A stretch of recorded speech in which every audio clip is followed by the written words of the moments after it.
দেউতা তাইৰ বাৰ্থডে হয়, বছৰত এবাৰে আহে।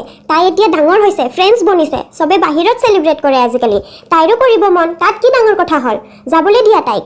ঐ, তোৰ য'ত বাৰ্থডে চেলিব্ৰেট কৰিব মন তাতে কৰ, পইচা মই দিম। তাই যদি আৰ্টছ ল'বলৈ মন ল'ব দিয়া, চবে ছায়েন্স ল'ব নোৱাৰে নহয়। আৰু আৰ্টছত যিমান স্ক'প আছে সিমানটো ছায়েন্সতো নাই। মা, দেউতা, তোমালোকে মোৰ টাইমততো এনেকৈ কৰিছা, মই একো নক'লোঁ, চুপচাপ মানি লৈছোঁ। এতিয়া তাইৰ লগত কিন্তু এইবোৰ নকৰিবা। ঐ, তোৰ আৰ্টছ ল'বলৈ মন ল, কোনো একো নকয় যা। বা, কি কৰিলি আকৌ? আজি কলেজত মোৰ ছোৱালী এজনীৰ লগত কাজিয়া হ'ল আৰু তাইক মই চৰ এটা মাৰি আহিছিলোঁ। এতিয়া তাইৰ মাকজনী মোক কল কৰি আছে, তুমি কথা পাতা না প্লিজ। কি হ'ব? দে ফোন।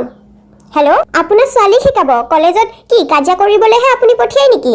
অকল মোৰ ভণ্টিৰ লগত নহয়, তাইৰ বহুত কেইজনীৰ লগতে কাজিয়া কৰিছে। মোৰ ভণ্টি তেনেকুৱা ছোৱালী নহয়, তাই এটা মহ মাৰিব মোক সোধে। আৰু যদি তাই আপোনাৰ ছোৱালীক মাৰিব পাৰিছে, নিশ্চয় চিৰিয়াছ আছিলে চিটুৱেশ্যনটো। আণ্টি, এবাৰ আপোনাৰ ছোৱালীক আপুনি সুধি চাব ভুল কাৰ আছিলে। আকৌ ফোন কৰি নাথাকিব। বা, ভুল কিন্তু মোৰে আছিলে।